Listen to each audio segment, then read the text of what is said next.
Morning dear officer, कैसे हैं आप सभी। जैसा कि आप सभी को पता होगा कि 18 फरवरी को यूपी पुलिस कांस्टेबल की डेट निर्धारित कर दी गई है। मैं उम्मीद करता हूं आप सभी ने जबरदस्त तरीके से अपना रिवीजन स्टार्ट कर दिया होगा और आप हमारे चैनल पे बराबर बने हुए हैं। तो आपको पता होगा कि स्टैटिक जीके भी क्लासेस अपलोड होना शुरू हो गई हैं। करंट अफेयर्स की 2 क्लासेस पहले हो चुकी हैं।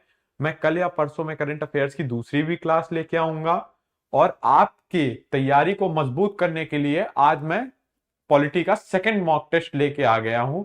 आप बच्चों अच्छे से रिवीजन कीजिएगा, देन फिर इस मॉक टेस्ट को दीजिएगा और जो भी क्वेश्चन आपको अटके उसको आप अपने नोट से रिवीजन कीजिएगा। और अगर आपके नोट्स में कोई पॉइंट नहीं मेंशन है तो उसको यहां पे क्वेश्चन के थ्रू आप मेंशन कर लीजिएगा। मैंने आपको पिछले वीडियो में बताया था कि नोट्स कैसे अपडेट करते हैं। तो चलिए बिना किसी देरी के शुरू करते हैं आज का सेकंड टेस्ट। बढ़ते हैं पहले क्वेश्चन की तरफ। पढ़िए, सब भारतीय संविधान दिवस कब मनाया जाता है। पहले आप आंसर कीजिए। कर दिया होगा, वेरी गुड। चलिए अब मैं बताता हूं।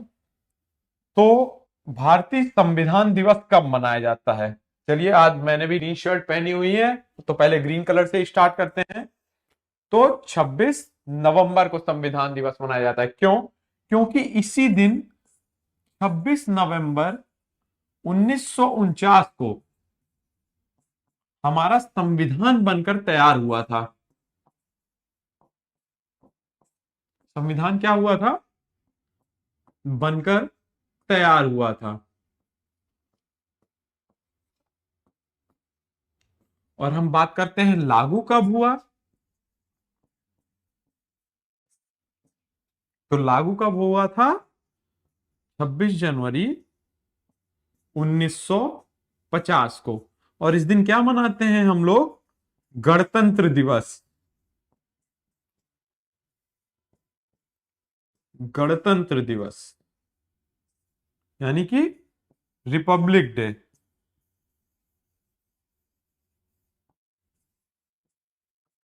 अगर आपने मेरी पिछली वीडियो देखी होगी तो उसमें मैंने बताया था कि हमारा संविधान 26 जनवरी 1950 को ही क्यों लागू किया गया। अगर आपने नहीं देखी तो देख लीजिए, वहां पे आपको ये समझ आ जाएगी कि हमारा 26 जनवरी 1950 को ही संविधान क्यों लागू किया गया। आई होप आपको समझ आया होगा संविधान दिवस कब मनाया जाता है। तो 26 नवंबर को क्यों मनाया जाता है? क्योंकि इसी दिन 26 नवंबर 1949 को हमारा संविधान बनकर तैयार हुआ था। बढ़ते हैं अगले अगले क्वेश्चन की तरफ। संयुक्त राष्ट्र सुरक्षा परिषद में स्थायी सदस्यों की संख्या है। क्या पूछा गया है? संयुक्त राष्ट्र सुरक्षा परिषद। देखते हैं। संयुक्त राष्ट्र सुरक्षा परिषद यानी कि इसको हम इंग्लिश में लिखते हैं United Nations security council. United Nations security council. इसकी स्थापना कब हुई थी? अगर स्थापना पूछ ले तो स्थापना हुई थी 1945 में। अगर कुल सदस्य हम इसमें देखें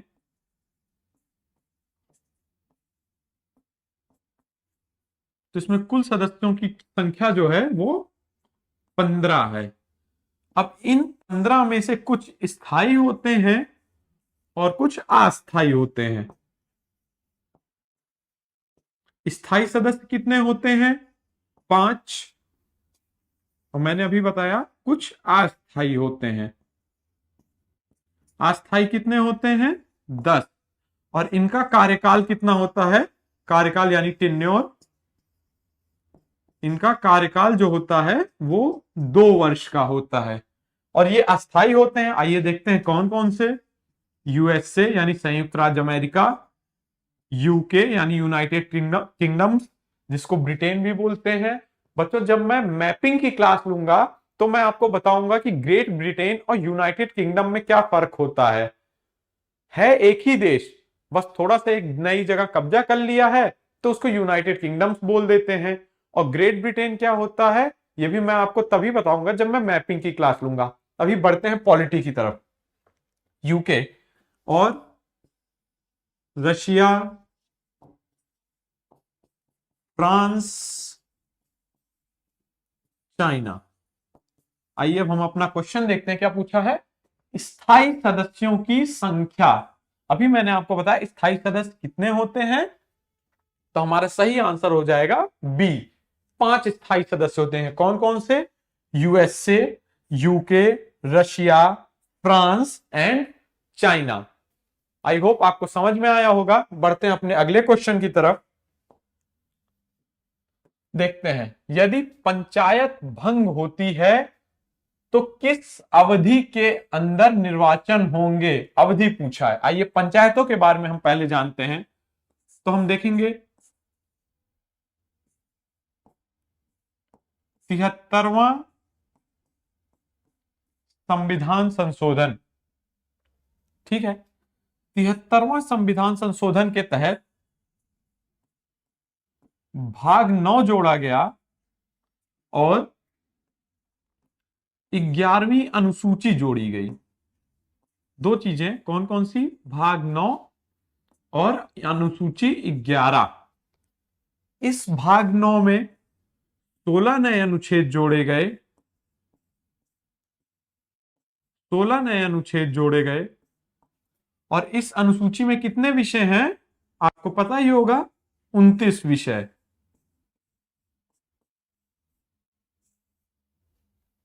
और इसी 73वें संविधान संशोधन के तहत पंचायतों को संवैधानिक दर्जा दिया गया। पंचायतों को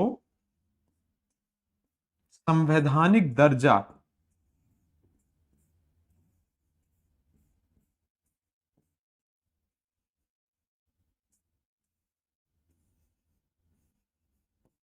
संवैधानिक दर्जा देके इसे भाग 9 में जोड़ा गया। अब इसी में अनुच्छेद 243 ई क्या कहता है, आइए देखते हैं। अनुच्छेद 243 ई, अनुच्छेद 243 ई कहता है कि यदि किसी कारणवश पंचायतें भंग होती हैं तो निर्वाचन 6 माह के अंदर करवाना होगा। क्या है? पंचायत भंग होने पर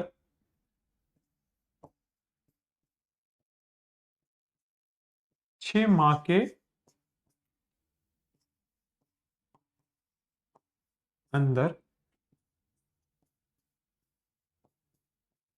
निर्वाचन होंगे।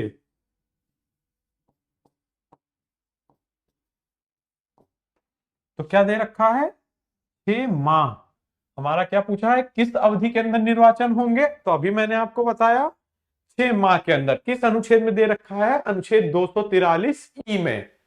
समझ में आ रहा है ना? फाइन। आप भी बराबर आंसर करते रहिएगा और प्लस इन सब चीजों को रिवीजन करते रहिएगा। और इसी तरह चार्ट फॉर्म में, कहानी के फॉर्म में मत रिवीजन कीजिएगा। मैंने आपको पहले भी बताया था, अगर आपने कहानी लिख के रखी होगी तो जब आपका एग्जाम आएगा या एग्जाम के 2-4 दिन पहले जब आप उसे उठाओगे तो आपको देख के बुखार चढ़ जाएगा। तो हमेशा चार्ट फॉर्म में एकदम क्रक्स के रूप में नोट्स बनाइए, जो कि एग्जाम के लास्ट डे भी आप रिवीजन कर सके। आई होप आपको समझ में आ रहा होगा। बढ़ते हैं अगले क्वेश्चन की तरफ। भारतीय संविधान की 8वीं अनुसूची में मान्य राज्य की भाषाओं की संख्या। क्या पूछ रहा है? 8वीं अनुसूची में राज्य की भाषाओं की संख्या। तो मूल संविधान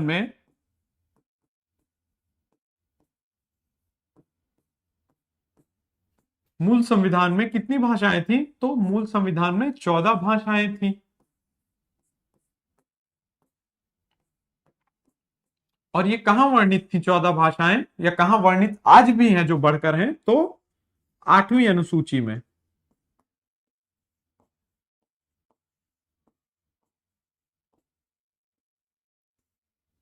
चलिए अब हम थोड़ा सा और देखते हैं।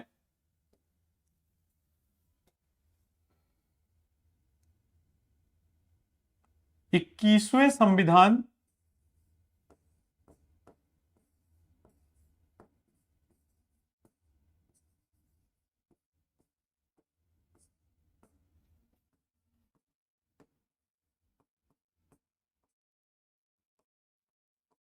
21वें संविधान संशोधन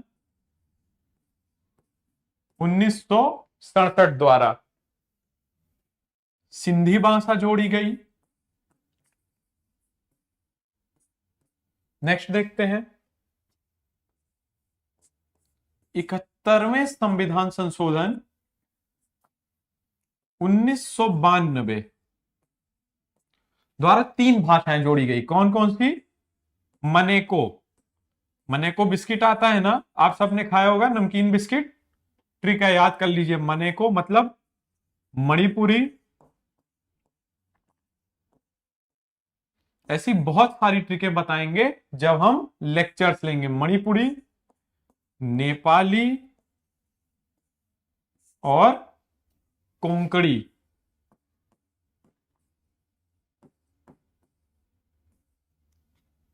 अब हम देखते हैं अगला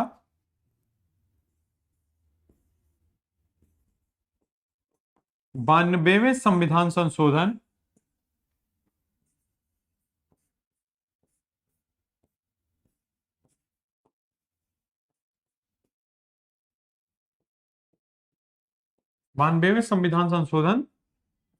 2003 द्वारा और 4 भाषाएं जोड़ी गई। कौन कौन सी? टंडो मैबो। ट्रिक याद कीजिएगा। संथाली,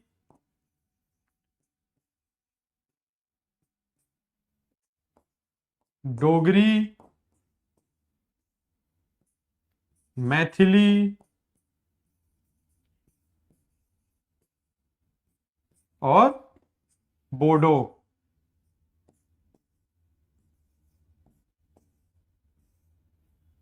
तो पहले 14 थी, अब ये भाषाएं और जोड़ी गई। देखते हैं 14 एक 15, 16, 17, 18, 19, 20, 21, 22। तो अब टोटल कितनी हो गई हैं? अब टोटल 22 भाषाएं हो गई हैं। देखते हैं क्वेश्चन पे, 8वीं अनुसूची में राज्य की भाषाओं की संख्या कितनी है? तो हमारा क्या आंसर हो जाएगा? 22। अच्छा, अब देखिएगा एक छोटा सा क्वेश्चन यहां पे और निकलता है। आइए देखते हैं क्वेश्चन क्या है कि किस संविधान संशोधन द्वारा 8वीं अनुसूची में भाषाएं 22 हो गई? क्या क्वेश्चन पूछा मैंने?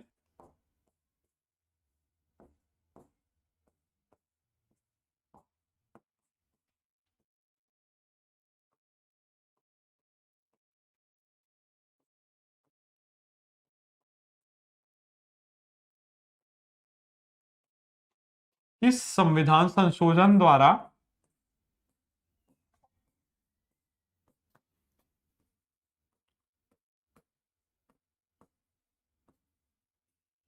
8वीं अनुसूची में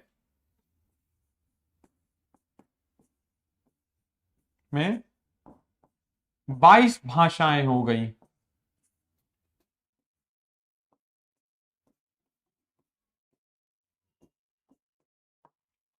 अब देखिए, अभी मैंने आपको बताया था कि 92वें संविधान संशोधन 2003 द्वारा 4 भाषाएं और जोड़ी गई। संथाली, डोगरी, मैथिली, बोडो। तो जब ये 4 जोड़ दी गई तो हमारी कुल भाषाएं कितनी हो गई? 22। तो हमारा आंसर इसका क्या हो जाएगा? 92वें संविधान संशोधन द्वारा। और अगर किस वर्ष में पूछ ले तो क्या आंसर हो जाएगा? 2003। तो आप ध्यान रखिएगा, क्वेश्चन ऐसे भी बन सकते हैं। ठीक है, आई होप आपको ये सारी चीजें समझ में आई होंगी, आपने अच्छे से समझने की कोशिश भी की होगी। चलिए अब हम आगे बढ़ते हैं अपने अगले क्वेश्चन की तरफ। बच्चों, यूपीएसआई की भी वैकेंसी आने वाली है। सॉरी, वैकेंसी तो आ ही चुकी है, नोटिफिकेशन आ चुका है, एग्जाम डेट नहीं निर्धारित हुई है। और मैं जल्दी ही किसी एक ऐसे व्यक्ति को आपके समक्ष उपस्थित करूंगा जो उस मुकाम को हासिल कर चुका है, और वो आप लोग को गाइड भी करेंगे कि उस मुकाम को भी आप आसानी से कैसे हासिल कर सकते हैं। ठीक है, मैं जल्दी ही ऐसे किसी व्यक्ति को लेके आऊंगा। चलिए हम आगे बढ़ते हैं, अपना अगला क्वेश्चन देखते हैं। निम्न में से कौन एक संवैधानिक संशोधन मौलिक कर्तव्यों से संबंधित नहीं है? क्या पूछा है? संवैधानिक संशोधन मौलिक कर्तव्य से संबंधित है, सॉरी संबंधित है पूछा गया है। चलिए आइए हम पहले देखते हैं मौलिक कर्तव्य के बारे में कुछ।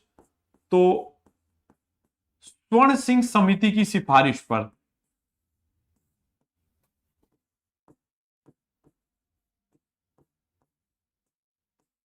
स्वर्ण सिंह समिति की सिफारिश पर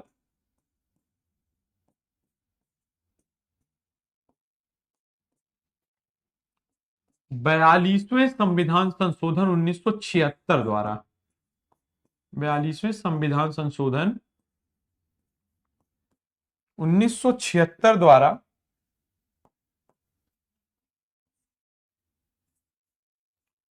भाग 4 का जोड़ा गया, भाग 4 का जोड़ा गया, जिसमें अनुच्छेद 51 का था जोड़ा गया। इसके अंतर्गत अनुच्छेद 51 का जोड़ा गया। अगर हम बात करें मूल संविधान में हमारे कितने मौलिक कर्तव्य थे, तो मूल संविधान में जब ये 42वें संविधान संशोधन के तहत ये जुड़ा था, तो इसमें 10 मौलिक कर्तव्य थे। कितने थे? 10 मौलिक कर्तव्य। ये ऐसे भी क्वेश्चन पूछ सकता है। तो अब 11 कैसे हो गए, आइए देखते हैं। तो 86वें संविधान संशोधन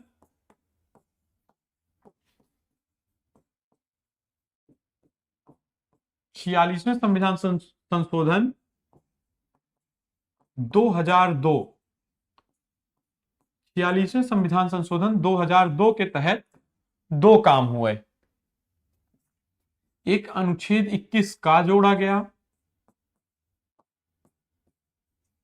जो क्या था, 6 से 14 वर्ष के बच्चों को निःशुल्क शिक्षा का अधिकार, और साथ ही में 11वां मौलिक कर्तव्य जोड़ा गया। 11वां मौलिक कर्तव्य जोड़ा गया, जिसमें यह कहा गया कि राज्य 6 से 14 वर्ष के बच्चों को निःशुल्क शिक्षा का प्रावधान करेगा। आइए अब हम अपने क्वेश्चन देखते हैं। तो क्या कहा गया, निम्न में से कौन सा एक संविधान संशोधन मौलिक कर्तव्यों से संबंधित है? तो कौन सा होगा? 42वां संविधान संशोधन। वेरी गुड, आप सबने ये पहले ही जवाब दे दिया होगा, मुझे पता है, क्योंकि आप लोग ऑलरेडी दमदार तरीके से अपनी तैयारी कर रहे हैं। चलिए बढ़ते हैं अपने अगले क्वेश्चन की तरफ। क्या कहता है, किस संविधान संशोधन अधिनियम, संविधान संशोधन अधिनियम के अंतर्गत मतदाताओं की उम्र 21 से घटाकर 18 वर्ष कर दी गई? पहले आप इसका जवाब दीजिए, बताइए। आपको 10 सेकंड का समय देता हूं, दीजिए। किस संविधान संशोधन अधिनियम के तहत मतदाताओं की उम्र 21 से घटाकर 18 वर्ष कर दी गई? चलिए, आई होप आप सभी ने आंसर कर दिया होगा। आइए देखते हैं। तो 61वें संविधान संशोधन,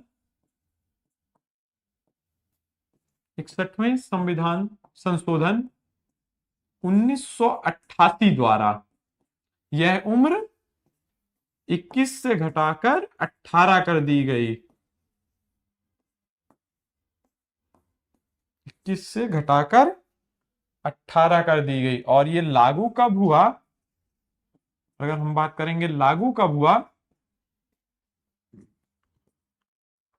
तो 28 मार्च 1989 को। दोनों याद रखिएगा, ये क्वेश्चन भी पूछा जा चुका है, फिर से पूछ सकते हैं। तो हमारा आंसर हो जाएगा 61वां संविधान संशोधन। चलिए अब हम अपने अगले क्वेश्चन की तरफ चलते हैं। भारत के संविधान के किस अनुच्छेद में उसके संशोधन की प्रक्रिया दी गई है? यानी कि संविधान संशोधन की प्रक्रिया की बात कर रहा है। आइए देखते हैं। तो पूछा गया है,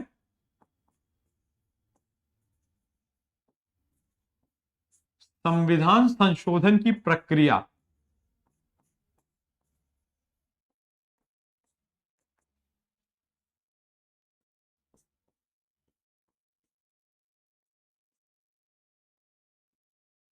तो संविधान संशोधन की प्रक्रिया कहां दे रखा है? अनुच्छेद 368 में। आप सभी ने बहुत तेजी से इसका आंसर किया होगा, मुझे पता है। चलिए और देखते हैं थोड़ा सा।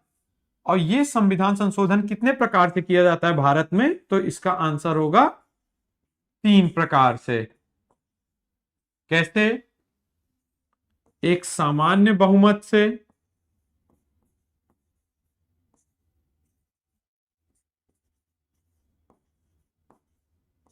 एक सामान्य बहुमत से, एक विशेष बहुमत से,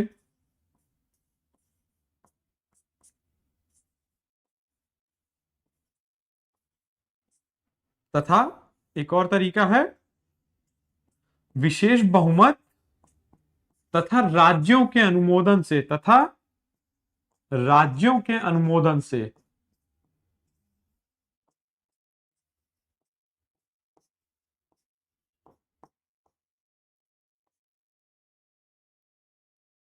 तो ये तीन तरीके से भारत में संविधान संशोधन किए जाते हैं और इनके बारे में अदर डिटेल्स हम लेक्चर्स में बात करेंगे। तो हमारा सही आंसर क्या हो जाएगा? अनुच्छेद 368, यानी संविधान संशोधन की प्रक्रिया किस अनुच्छेद में दे रखी है? तो अनुच्छेद 368 में। आगे बढ़ते हैं। राजनीतिक दलों को संवैधानिक मान्यता प्रथम बार कब मिली? थोड़ा सा स्टैटिक क्वेश्चन है, ध्यान दीजिएगा।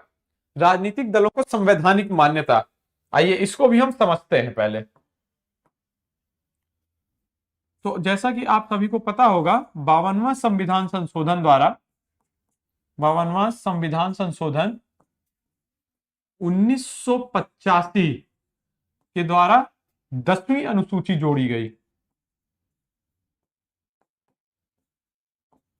10वीं अनुसूची जोड़ी गई और आप सभी को बहुत अच्छे से पता होगा, इस 10वीं अनुसूची में दल बदल संबंधी कानून है। दल बदल संबंधी कानून। जल्दी से इसका आंसर कीजिए कि दल बदल संबंधी कानून को इंग्लिश में क्या कहते हैं? दल बदल संबंधी कानून है और इसको इंग्लिश में क्या कहते हैं? Anti defection law. इसको ध्यान रखिएगा क्योंकि ये इंग्लिश में भी लिख के दे सकता है एंटी डिफेक्शन लॉ कहां वर्णित है। ठीक है। और इसी संविधान संशोधन के तहत सन 1985 में राजनीतिक दलों को संवैधानिक मान्यता मिली। तो हमारा आंसर क्या हो जाएगा?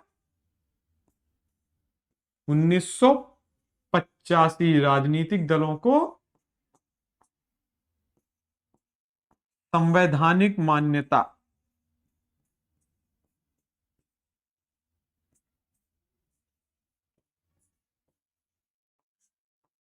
कब मिली थी दोस्तों? 1985 में। हमारा आंसर क्या हो जाएगा? सी, 1985।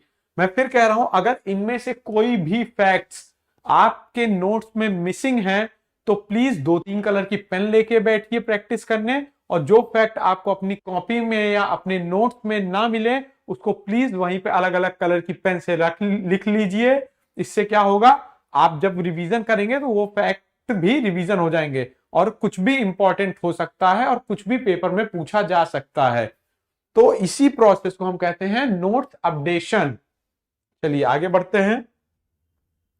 भारत की प्रथम महिला मुख्य निर्वाचन आयुक्त।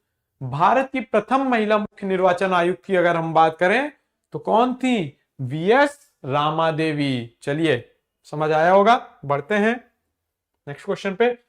भारत में मताधिकार और निर्वाचित होने का अधिकार है। इसमें क्या पूछ रहा है? भारत में मताधिकार और निर्वाचित होने का अधिकार है। संवैधानिक अधिकार, मूल अधिकार, विधिक अधिकार और इनमें से कोई नहीं।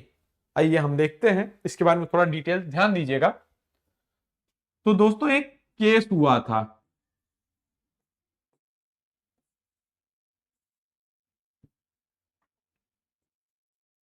देखते हैं वो केस क्या था। ज्योति बसु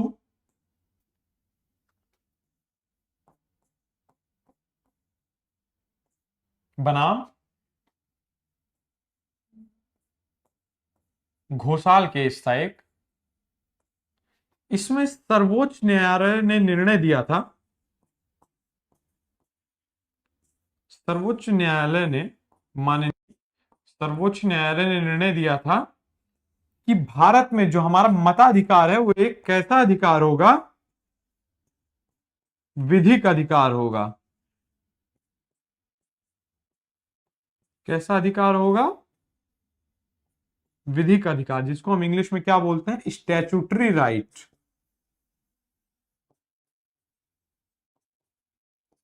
यानी कि राइट टू वोट कैसा राइट है, it is an statutory right. तो हमारा सही आंसर क्या हो जाएगा, एक विधिक अधिकार। नोट कीजिए आप लोग ये सभी। ज्योति बसु बनाम देवी घोषाल है इसको, ये केस था ज्योति बसु बनाम देवी घोषाल। तो ज्योति बसु बनाम देवी घोषाल के केस में सर्वोच्च न्यायालय ने यह निर्णय दिया था कि भारत में मताधिकार एक विधिक अधिकार है, यानी स्टैट्यूटरी राइट। बढ़ते हैं नेक्स्ट क्वेश्चन की तरफ। संविधान के किस अनुच्छेद के अंतर्गत लोक सेवा आयोग के सदस्य को हटाया जा सकता है? आइए देखते हैं। सबसे पहले हम लोक सेवा आयोग के बारे में क्या पूछा है। लोक सेवा आयोग, जिसको हम इंग्लिश में पब्लिक सर्विस कमीशन भी कहते हैं, लोक सेवा आयोग,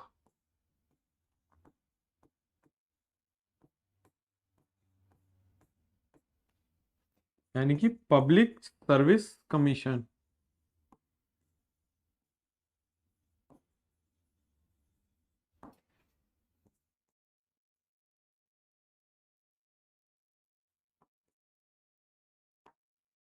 तो ये कहां पे वर्णित है, संविधान के भाग 14 में। भाग 14 में अनुच्छेद 315 से 323, 315 से 323 में। और बात करते हैं इसमें अनुच्छेद 217, अगर हम बात करते हैं अनुच्छेद 217 की, अनुच्छेद 217 कहता है किस चीज के प्रावधान के बारे में, लोक सेवा आयोग के सदस्यों को हटाया जाना या निलंबित करना।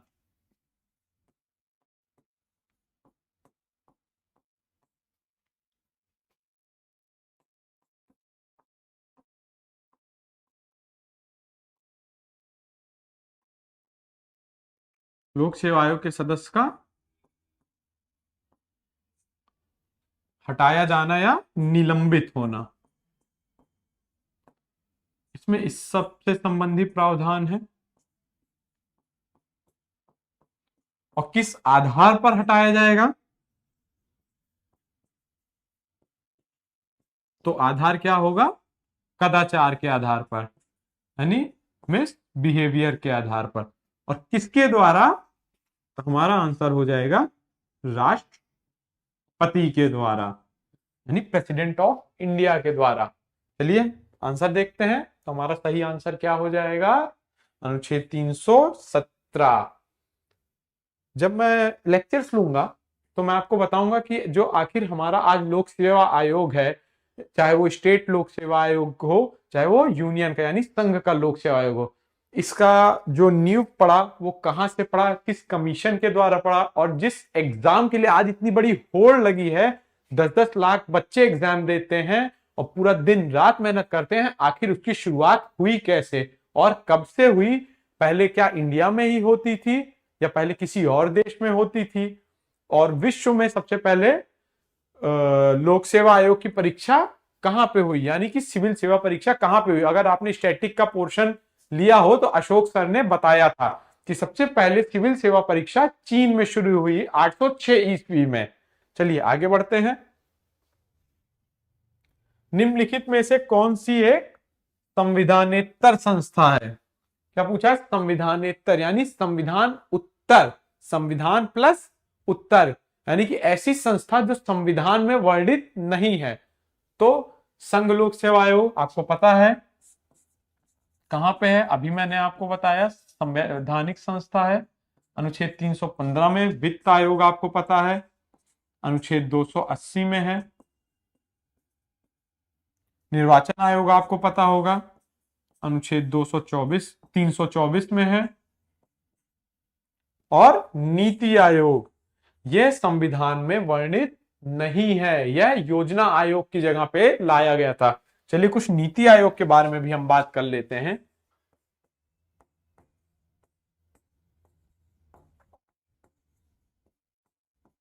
नीति आयोग, इंग्लिश में भी हम नीति आयोग लिखते हैं।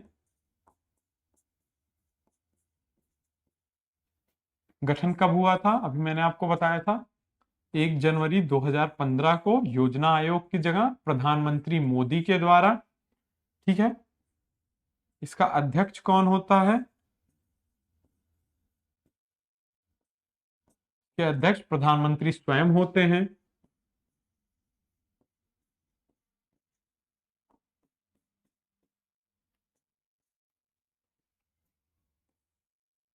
और यह किस सिद्धांत पे काम करता है? का सिद्धांत क्या है? कोऑपरेटिव फेडरलिज्म के सिद्धांत पे काम करता है।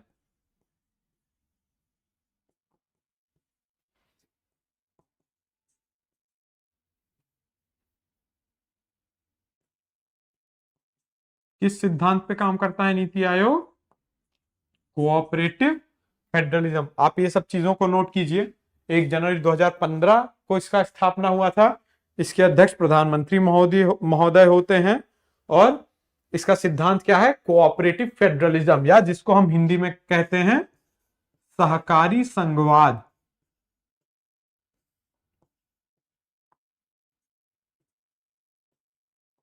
बराबर इन पॉइंटर से क्वेश्चन पूछे जाते हैं लगातार, आप एग्जाम्स में मिलेगा। इसका फुल फॉर्म भी देख लीजिए,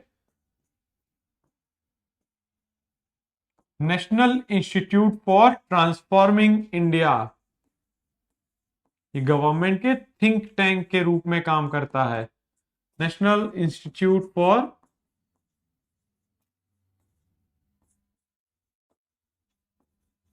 ट्रांसफॉर्मिंग इंडिया। आई होप आपको समझ में आ रहा होगा। बढ़ते हैं अपने अगले क्वेश्चन की तरफ। इसका आंसर नीति आयोग। निम्नलिखित में से कौन केंद्र और राज्यों में राजस्व बंटवारे के लिए मापदंडों की अनुशंसा करता है? आप आंसर कीजिए। पहला ऑप्शन क्या है? वित्त आयोग, अंतरराज्यीय काउंसिल, केंद्रीय वित्त मंत्रालय और योजना आयोग। केंद्र और राज्यों के बीच बंटवारे की बात करें तो हमारा ये काम कौन करता है? वित्त आयोग। और चलिए हम वित्त आयोग के बारे में जानते हैं। वित्त आयोग कहां पे मेंशन्ड है? अनुच्छेद 280 में। इसका गठन कौन करता है? गठन प्रत्येक 5 वर्ष पर राष्ट्रपति द्वारा। गठन कब होता है? प्रत्येक 5 वर्ष पर राष्ट्रपति द्वारा।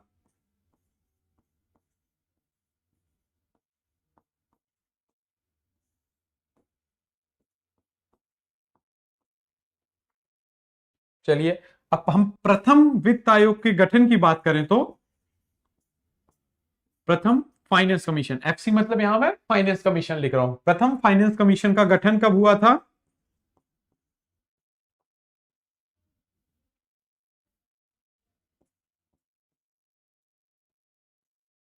तो 1951 में।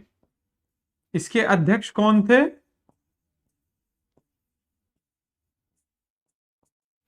अध्यक्ष केसी नियोगी जी थे। इसके अध्यक्ष कौन थे भाई? केसी नियोगी।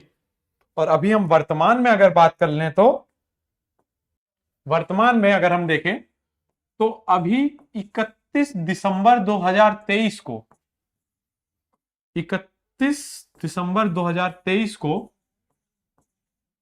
राष्ट्रपति महोदय ने 16वां वित्त आयोग का गठन किया। 16वां वित्त आयोग। तो हाल ही में किस वित्त आयोग का गठन हुआ?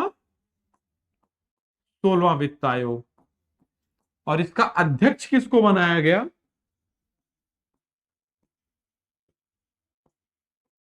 इसके अध्यक्ष कौन बने? अरविंद पानगढ़िया।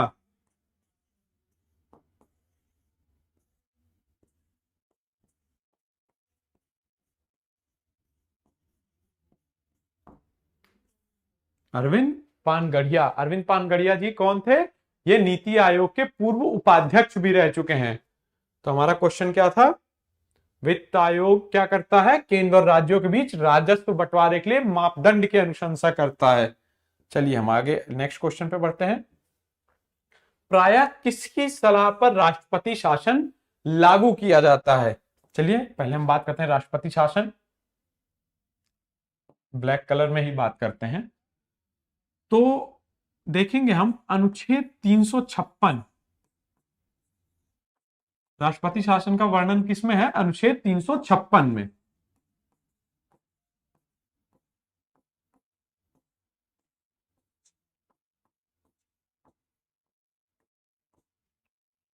तो राष्ट्रपति शासन किस अनुच्छेद के तहत लगता है? अनुच्छेद 356। अनुच्छेद 356 क्या कहता है पूरा देखते हैं। राष्ट्रपति शासन प्रायः राज्यपाल यानी गवर्नर की सलाह पर लगाया जाएगा।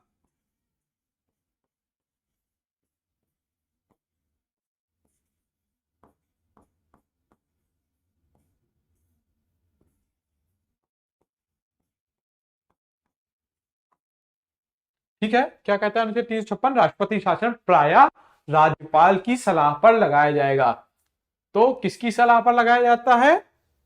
गवर्नर या राज्यपाल। चलिए बढ़ते हैं अपने अगले क्वेश्चन पे। क्या कहता है अगला क्वेश्चन हमारा?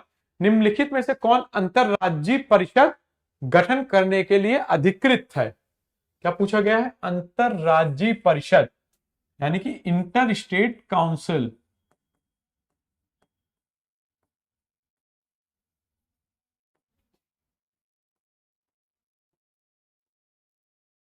इंटर स्टेट काउंसिल कहां वर्णित है? अनुच्छेद 263 में। यह एक संवैधानिक संस्था है और इसका कार्य क्या होता है? केंद्र एवं राज्यों के बीच समन्वय स्थापित करना।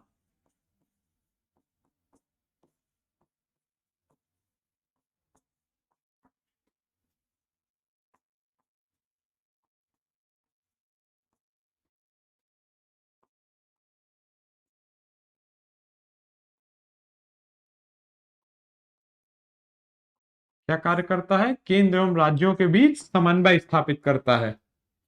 और इसका गठन अगर बात की जाए तो गठन कौन करता है? तो गठन करते हैं राष्ट्रपति महोदय, भारत के राष्ट्राध्यक्ष।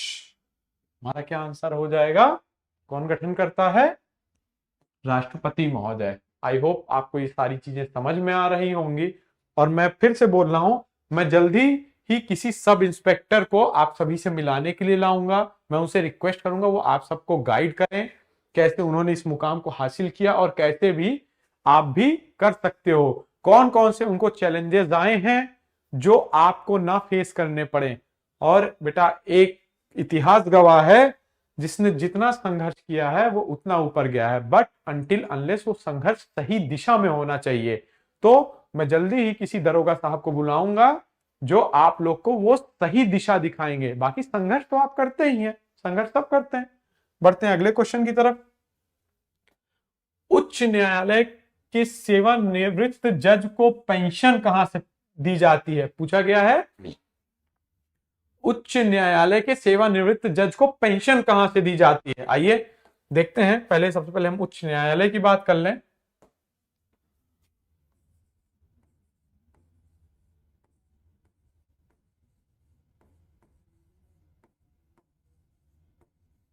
तो उच्च न्यायालय किस अनुच्छेद से किस अनुच्छेद तक है? अनुच्छेद 214 से 231 तक। ठीक है, अनुच्छेद 214 से 231 तक। अब आप लोग मुझे एक आंसर दीजिएगा कमेंट्स में, यह किस भाग में वर्णित है? This is the question for today for you all guys. चलिए आगे देखते हैं क्या पूछा गया है। उच्च न्यायालय के न्यायाधीश,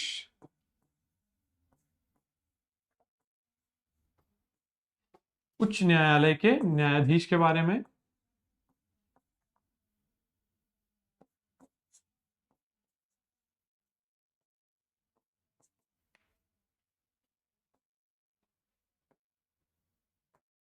इनको दो चीजें मिलती होंगी, एक वेतन एवं भत्ता,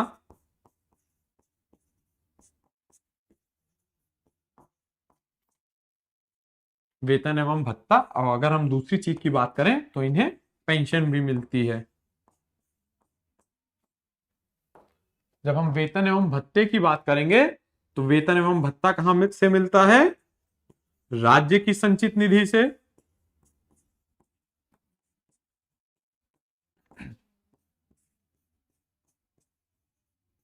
राज्य की संचित निधि से मिलता है। और पेंशन हमारी कहां से मिलती है? पेंशन जो मिलती है वो भारत की संचित निधि से मिलती है।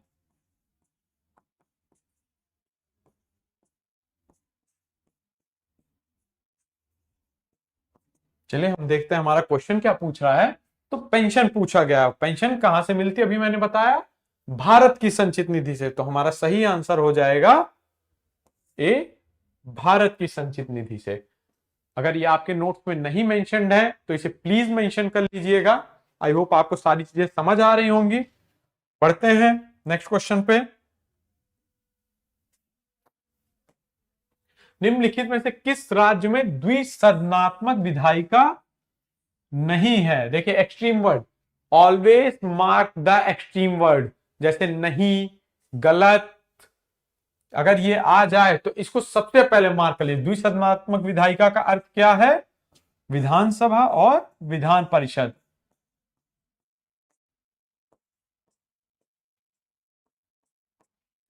विधानसभा और विधान परिषद।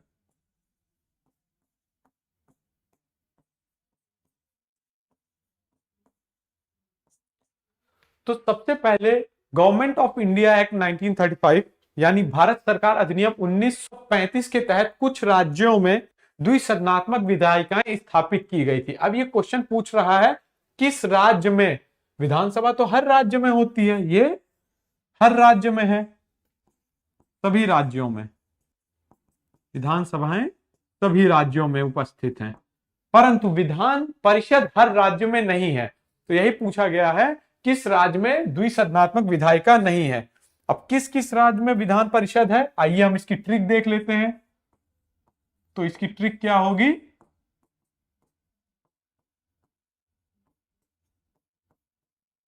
कुंभ जाट,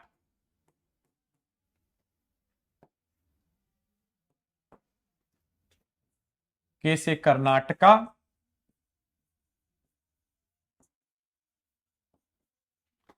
यू से उत्तर प्रदेश, एम से महाराष्ट्र,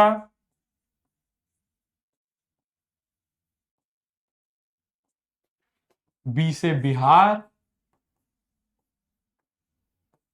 जे से जम्मू कश्मीर, ए से आंध्र प्रदेश,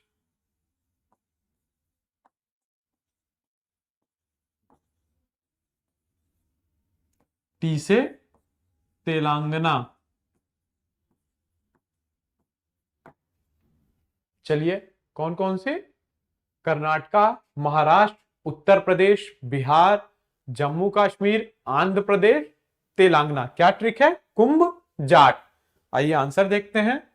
तो नहीं है पूछा गया है, तो अभी एमपी में नहीं है, उत्तर प्रदेश में है, बिहार में है और कर्नाटक में है। एमपी में, एमपी यानी मध्य प्रदेश में नहीं है। चलिए बढ़ते हैं अगले क्वेश्चन की तरफ हम लोग तेजी से। भारत में किसी राज्य की राज्यपाल बनने वाली पहली महिला, यानी ऐसा राज्य जिसमें पहली महिला राज्यपाल बनी। हमारा सही आंसर क्या है? सरोजनी नायडू। सरोजनी नायडू ये कहां की राज्यपाल रही? तो उत्तर प्रदेश की। कब से कब तक? 1947 से 1949 तक। एक बहुत इंपॉर्टेंट फैक्ट और देखिएगा, और ही की याद में प्रतिवर्ष 13 फरवरी को राष्ट्रीय महिला दिवस मनाया जाता है। 13 फरवरी को किसकी स्मृति में? सरोजिनी नायडू की स्मृति में राष्ट्रीय महिला दिवस मनाया जाता है।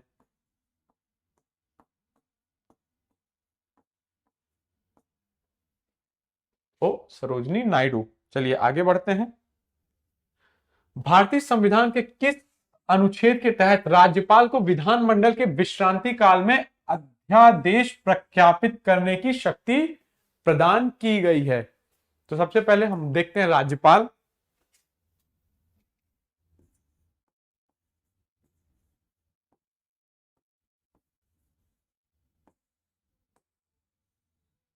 राज्यपाल किस अनुच्छेद के तहत अध्यादेश प्रख्यापित करता है साथियों? तो अनुच्छेद 213। और इसकी हम क्षमादान शक्तियों की बात करें, 213 में क्या है? अध्यादेश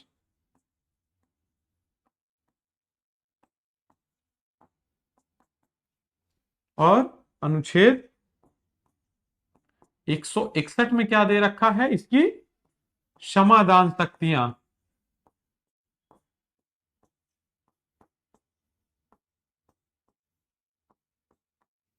आप मुझे कमेंट्स में बताइएगा कि राष्ट्रपति और राज्यपाल की क्षमादान शक्तियों में क्या अंतर है। कौन कौन सी ऐसी शक्ति है जो राष्ट्रपति को प्राप्त है बट राज्यपाल को नहीं प्राप्त है? तो हमारा आंसर क्या हो जाएगा? अनुच्छेद 213 के तहत राज्यपाल अध्यादेश प्रख्यापित करता है। बढ़ते हैं नेक्स्ट क्वेश्चन की तरफ।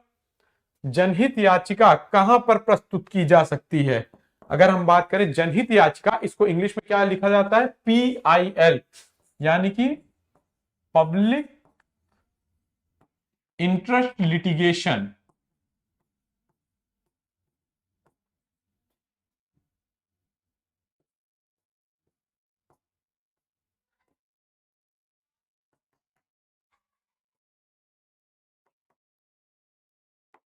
पब्लिक इंटरेस्ट लिटिगेशन, और ये उच्च न्यायालय एवं सर्वोच्च न्यायालय में डाली जा सकती है। और किसी भी व्यक्ति के द्वारा अगर किसी के मूल अधिकार का हनन हो रहा है या ऐसा लग रहा है कि कोई प्रदूषण हो रहा है या कोई ऐसी जनहित की बात हो, तो जनहित याचिका किसी भी व्यक्ति के द्वारा किसी भी उच्च न्यायालय या सर्वोच्च न्यायालय में डाली जा सकती है।